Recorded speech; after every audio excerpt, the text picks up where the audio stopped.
이러므로 섬 가운데 다른 병든 사람들이 와서 고침을 받고 후한 예로 우리를 대접하고 떠날 때에 우리 쓸 것을 배에 실었더라. 아멘. 네, 이 시간에는 내 뜻 밖에 주님 뜻 안에 라는 말씀의 제목으로 사도행전 28장 1절부터 10절의 말씀을 함께 나누도록 하겠습니다. 바울의 4차 선교 여행 중에 나오는 배경의 이야기가 바로 오늘 본문인데요. 바울이 4차 선교 여행 중에 로마로 압송을 당하고 있었습니다. 즉 죄인의 신분으로 로마로 배를 타고 가고 있었어요. 그런데 저 크레타라는 섬에서 이 미양이라는 곳에 이제 배를 대고 다시 출발을 했는데 저기서 유라굴로라는 바다 폭풍입니다. 그러니까 유라굴로라는 말 자체가 폭풍이라는 뜻을 갖고 있어요.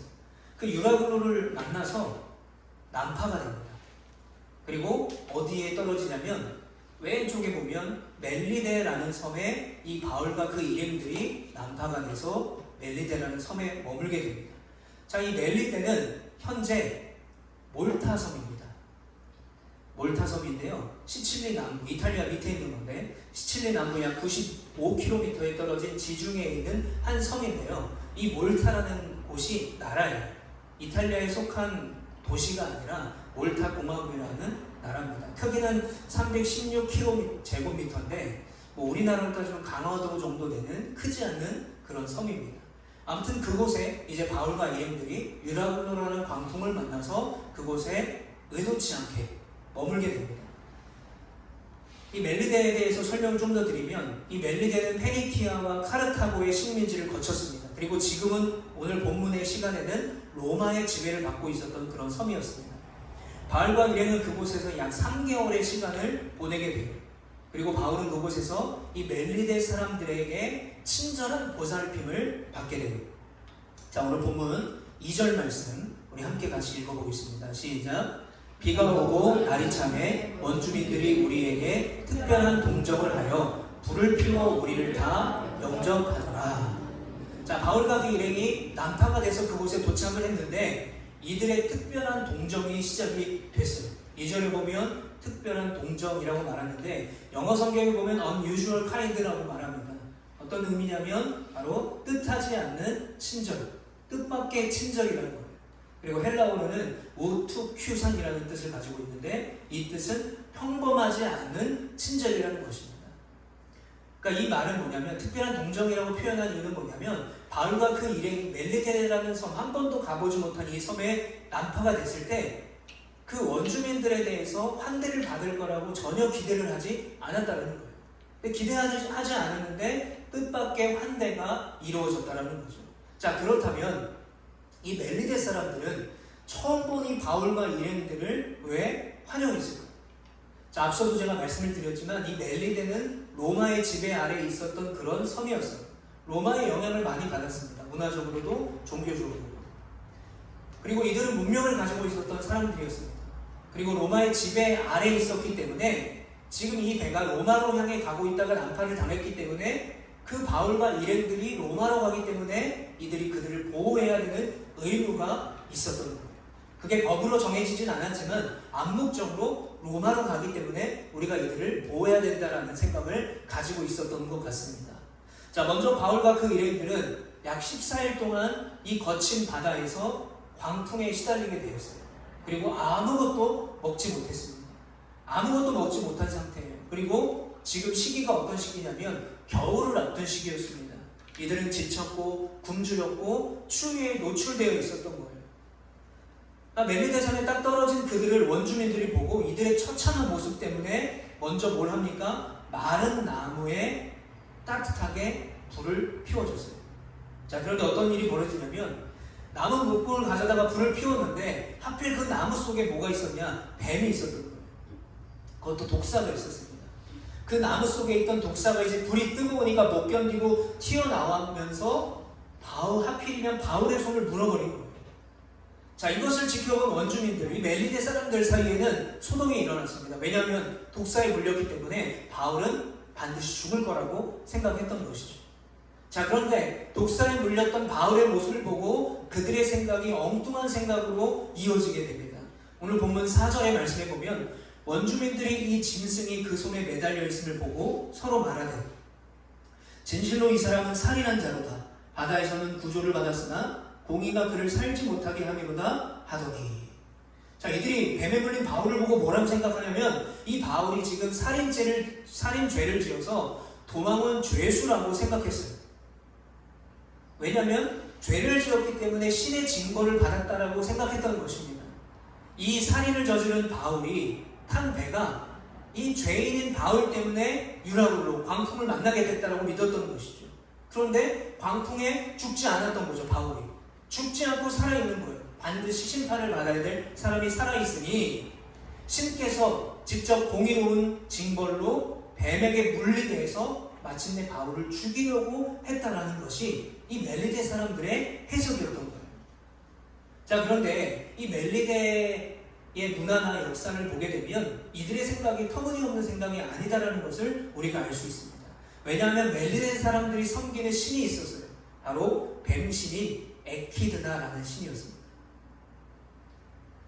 자, 그리스의 영향을 받았기 때문에 그리스 사람들이 섬기던 신도 영향을 받았어요. 저 에키드나라는 신을 믿었어요. 헬라어로는 뱀을 뜻하고요. 상반신은 여자고 하반신은 뱀인 그런 신입니다. 그래서 이 바울이 살인죄 같은 용서받지 못할 죄를 범했기 때문에 그가 탄 배를 바다의 신이 쳤는데 광풍으로 죽이려고 했는데 안 죽었어요. 그래서 결국 뱀신인 에키드나가 나서서 직접 바울을 물어서 죽이려고 했다는 것입니다. 멜리데 섬의 어떤 문화적이나 또는 이런 종교적인 입장에서 봤을 때는 그럴싸한 해석이죠. 그런데 그들의 기대와 우려와 다르게 바울은 뱀에 물렸지만 독사에 물렸지만 아무런 이상이 없었어요.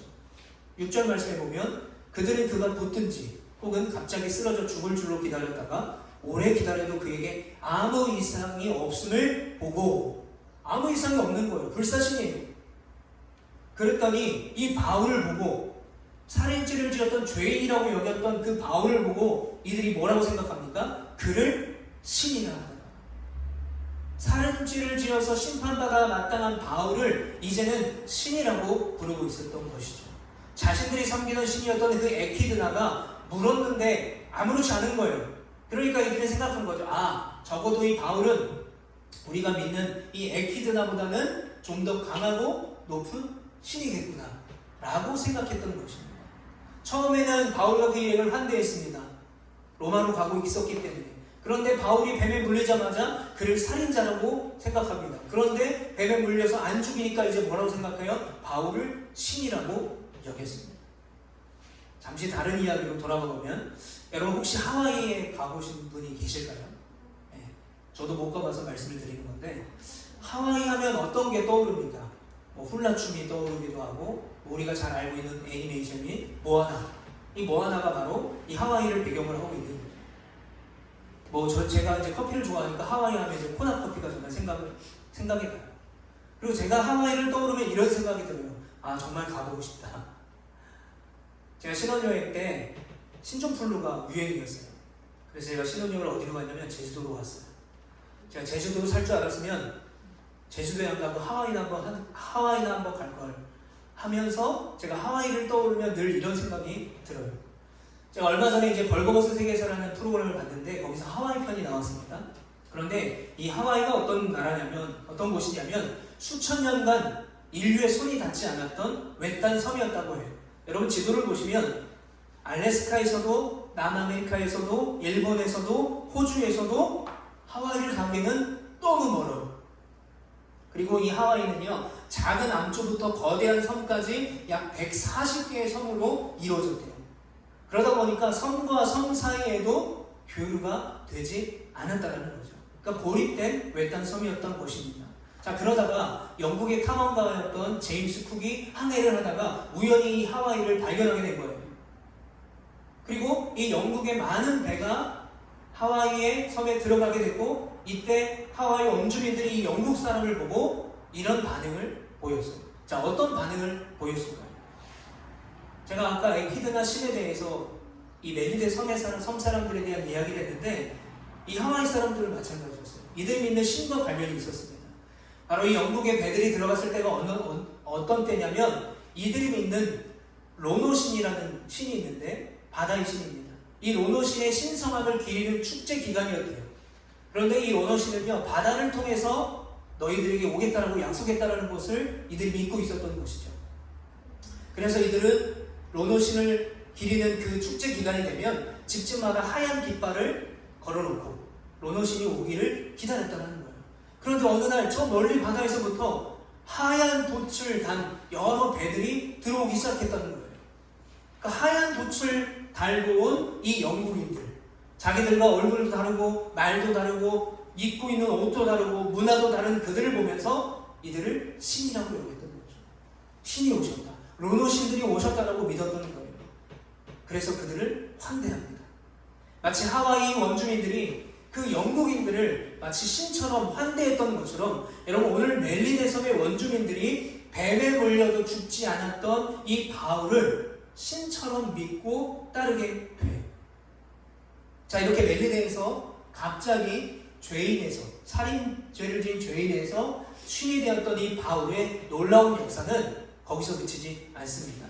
우리가 7절 말씀해 보면 그 섬에서 가장 높은 사람인 보블리오라는 사람이 나와요. 이 보블리오라는 사람은 로마에서 파견된 지도자였습니다.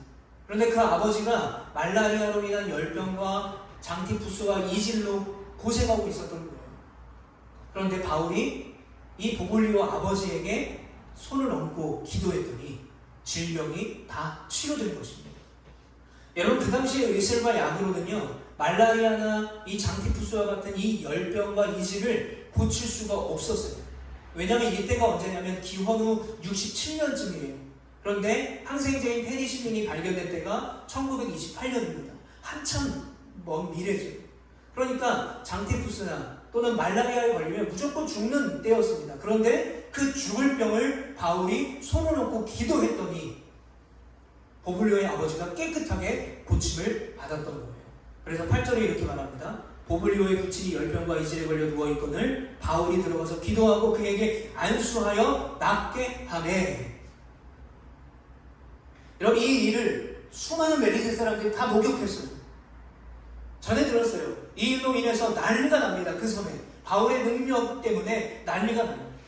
뱀의 신인 에키드나에게 물려서 죽지 않은 것도 너무 신비로운데 안수 한 번으로 그 어떤 약으로도 고칠 수 없었던 그 질병을 고친 사건 때문에 이 멜리네 사람들은 바울을 더욱더 신이라고 여기고 맹신하고 열광하게 되는 것이죠.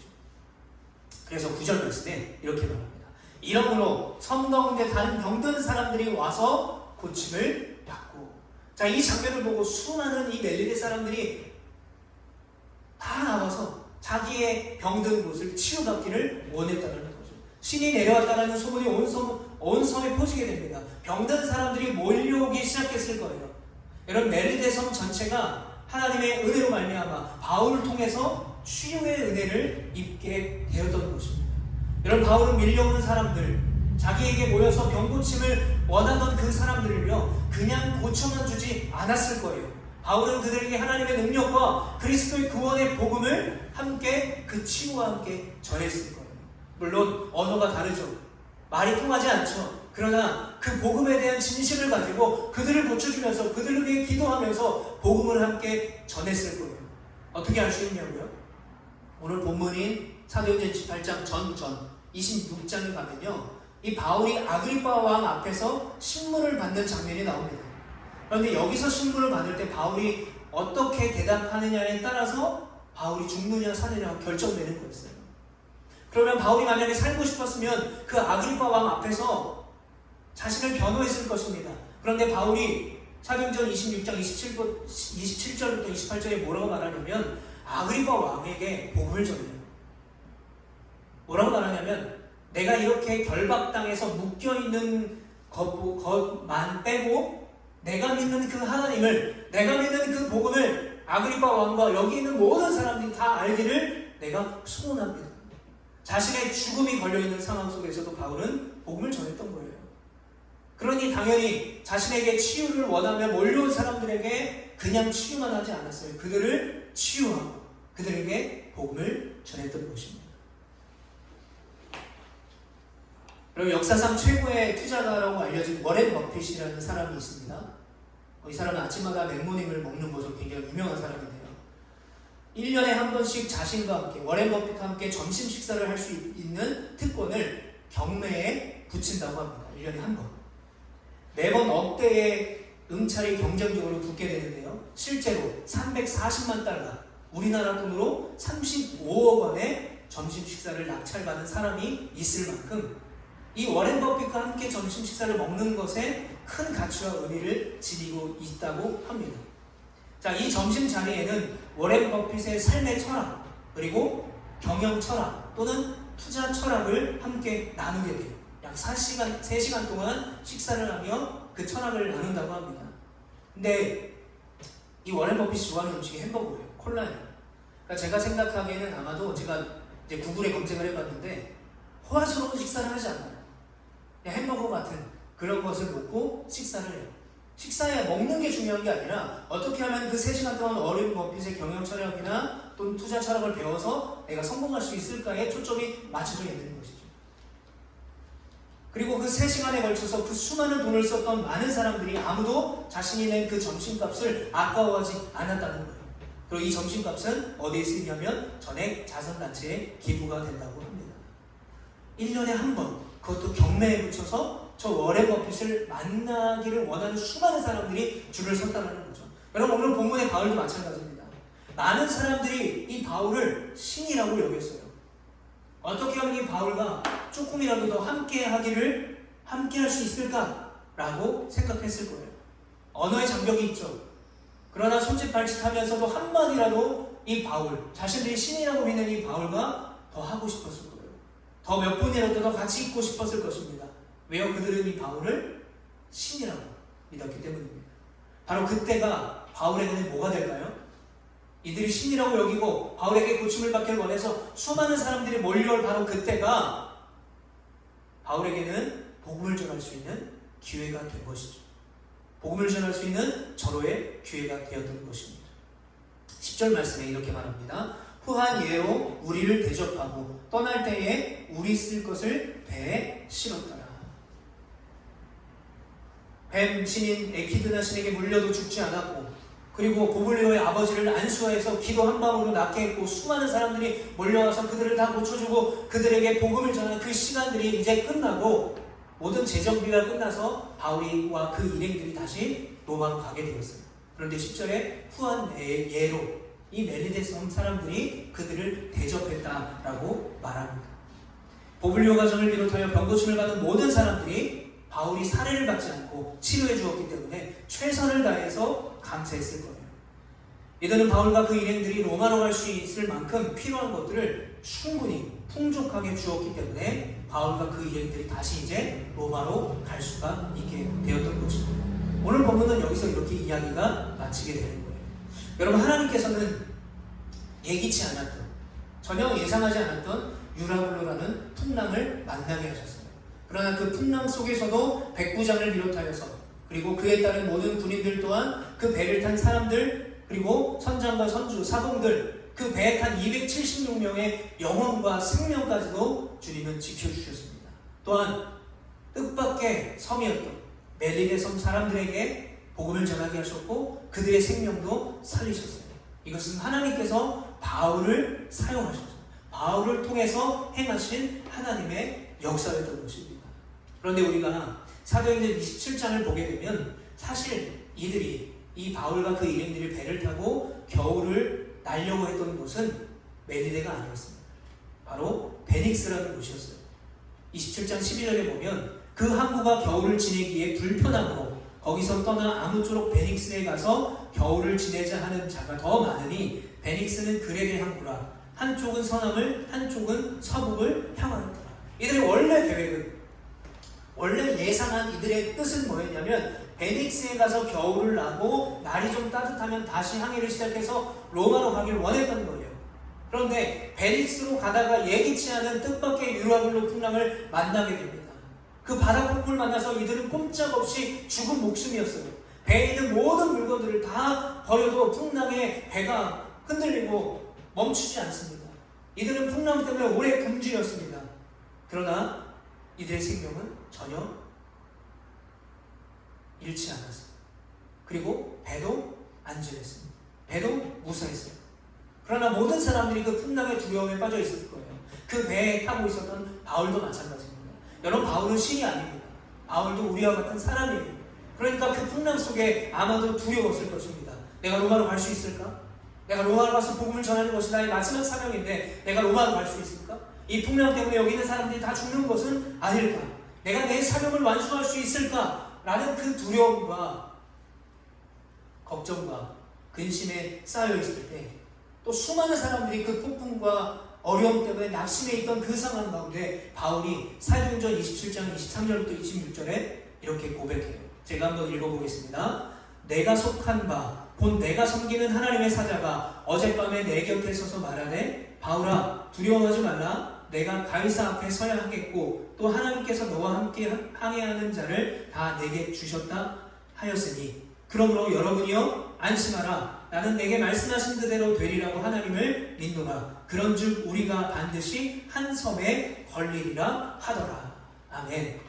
그 배에 탄 276명의 모든 사람들이 이제 우리는 죽었어라는 죽음의 공포와 두려움 가운데 빠져 있을 때에 바울이 뭐라고 말합니까? 안심하라. 안심하라. 말씀대로 되리라. 하나님의 말씀대로 우리가 한 섬에 걸릴 것이다 라고 바울이 선포하고 있습니다. 그 말씀 그대로 이들은 멜리데 섬에 도착하게 됐던 거예요. 여러분, 우리의 인생을 생각해 보십시오. 여러분, 우리의 인생은 내 뜻대로 이루어지는 것이 우리의 인생이 아니라는 것입니다. 여러분, 우리의 인생은요 하나님의 말씀과 하나님 뜻대로 이루어지는 인생임을 믿는 여러분 되시길 간절히 축복합니다. 그래서 내 생각대로 내 뜻대로 되지 않을 때에도 오늘 바울이 믿음으로 선포한 것처럼 안심하라, 말씀대로 되리라라는 믿음의 고백을 선포할 수 있는 우리 모두가 되기를 축복합니다. 바로 바울의 그 믿음과 고백과 같이 하나님께서는 베닉스보다 훨씬 더 좋은 곳을 예비하셨어요. 바로 멜리데였죠. 질병의 치유뿐 아니라 그들의 복음 필요한 그들 가운데 그들의 영혼을 살렸던 그곳입니다. 그곳에서 뜻밖의 호의와 은혜를 입었던 바울은 뜻밖의 장소에서 뜻밖의 복음을 전할 수 있게 된 것이었죠. 그런데 여러분, 더 놀라운 역사가 있습니다. 이들이 그곳을 다 떠났을 때 그 이후에 이 멜리데라는 곳에서 일어난 일이었습니다. 성경에는 나오지 않지만 전승에 의하면 보블리오라는 사람, 아까 아버지를 이제 바울이 치료해 줬잖아요. 로마에서 파견된 지도자였던 보블리오라는 사람이 그곳의 첫 번째 초대 감독이 되었다고 합니다. 물론 감독이라는 것은 이제 캐톨릭을 말하는 거죠. 그래서 지금도 이 멜리데, 몰타에 가보면 바울 피난교회라는 곳이 있습니다. 로마 카톨릭 교회인데요. 지금도 이곳에서 계속 미사를 드리고 있다고 합니다. 왜 이 교회가 생겼냐? 바울이 탄 배가 풍랑 유라굴로를 만나서 멜리데 섬에 온 일을 기념해서 세웠던 교회라고 합니다. 여러분, 이렇게 바울은 14일간의 고난을 통해서 또 3개월간의 멜리데 섬의 생활을 통해서 276명의 생명을 구할 뿐 아니라 멜리데 섬 전체에 있는 사람들을 구원한 놀라운 역사를 이루게 된 것이죠. 여러분, 바울이 지금 어디로 가고 있었습니까? 바울은 로마로 가고 있었어요. 왜 로마로 가고 있었죠? 자신의 사명을 완수하기 위해서. 그리고 다른 말로 하면 바울은 지금 순교하기 위해서 로마로 가고 있었던 거예요. 그러니까 바울의 최종 목적지는 로마였어요. 멜리데가 아니었습니다. 로마로 가는 그 길은 바울의 죽음을 앞둔 그런 길이었어요. 그런데 바울은요, 멜리데에서 많은 사람들이 신이라고 여기는 그 상황에 만족하지 않았어요. 멜리데 섬에 머물면서 나는 로마에 가지 않고 로마에 뭐하러 가? 로마 가면 죽는데 내가 여기서 신 취급 받으면서 대접받으면서 살아야지 라고 하지 않았습니다. 바울은 여전히 그 상황 속에서도 자신의 사명 앞에 충실했던 거예요. 그 충실함으로, 충성함으로 바로 로마에 가서 복음을 전하다가 결국 순교하게 됩니다. 사랑하는 여러분, 여기에 모여서 예배를 드리는 우리 모두에게는요 각자의 사명이 있습니다. 우리 로아교회에도요 사명이 있습니다. 우리 모두에게 다 사명이 있어요. 그런데 우리를 부르신 그 사명 앞에 우리가 작아질 때가 있습니다. 어쩔 때인가요? 돈이 없을 때, 몸이 아플 때, 하는 일이 잘 풀리지 않을 때, 내가 계획하고 내가 원하는 대로 내 뜻대로 되지 않았을 때 우리는 어떻게 됩니까? 낙심해요. 실망해요. 때로는 눈물을 흘리게 됩니다. 때로는 하나님을 원망하고 불평해요. 자기 연민에 빠지고요. 내 무능력함 때문에 무기력해질 때가 있어요. 이게 마귀가 우리를 공격하는 최고의 무기라고 볼 수가 있습니다. 자기 연민에 빠집니다. 무능력에 빠지게 되어 무기력해져요. 그래서 아무것도 못하게 만드는 것이 사단의 공격입니다. 여러분, 그러나 중요한 것은 뭐냐면 하나님의 계획은 늘 우리 뜻 밖에 있다는 거예요. 우리 뜻 밖에 있는 하나님의 계획을 통해서 우리는 항상 우리가 계획한 것보다, 우리가 뜻한 것보다 더 좋은 것을 받게 됨을 믿는 우리 모두가 되시기를 축복합니다. 그리고 그 더 좋은 것을 주시는 그 주님, 그 주님을 경험할 수 있는 우리 모두가 되시기를 축복합니다. 지금까지 우리의 은혜를 돌아보시길 바라요. 내가 받은 은혜가 내 뜻대로 받은 은혜가 아니잖아요. 내 뜻과 내 노력과 내 공로로 받은 것이 아니지 않습니까? 그것은 하나님의 뜻이에요. 온전히 하나님의 뜻으로 받은 은혜라는 거예요. 하나님의 뜻으로 받아 값없이 누리는 갚을 수 없는 놀라운 은혜라는 거예요. 그래서 여러분, 모든 생명과 모든 생명의 주권자이신 그 하나님을 찬양할 수 있는 우리 모두가 되시기를 축복합니다. 우리가 앞서서 찬양했잖아요. 주가 일하시네. 언제 일하신다고 고백했습니까? 내 힘으로 안 될 때, 내 뜻대로 안 된다는 거죠. 빈손으로 걸을 때, 내 뜻과 다르게 아무것도 내 안에 남겨져 있는 것이 없을 때, 내가 이렇게 노력하고 이렇게 최선을 다했는데 아무것도 나에게 있는 것이 없을 때, 그럼에도 내 모든 것을 드릴 때, 포기하는 거죠. 내 뜻을 포기하는 거죠. 주님의 뜻을 맡기는 거죠. 그때에 주가 일하신다는 거예요. 여러분, 그래서 우리에게 가장 좋은 것을 늘 예비하고 계신 그 주님을 바라보시기를 축복합니다. 뜻밖의 놀라운 은혜를 주신 그 하나님께서 내 뜻 밖에, 주님의 뜻 안에 우리를 귀하게 사용하실 거예요. 이런 내 뜻을 고집하지 마시고 내 뜻을 내려놓고 주님 뜻 안에 거하시기를 축복합니다. 그래서 어떤 상황 환경 속에서도 그 부르심 때문에, 그 은혜 때문에 주님의 뜻 안에서 주님의 사랑과 생명의 복음을 전할 수 있는 그런 성도로 귀하게 쓰임받을 수 있는 여러분 되시기를, 우리 모두가 되시기를 예수님의 이름으로 간절히 축복합니다. 이 시간 우리 들은 말씀을 기억하면서 함께 같이 믿음으로 고백하며 기도하는 시간 갖도록 하겠습니다.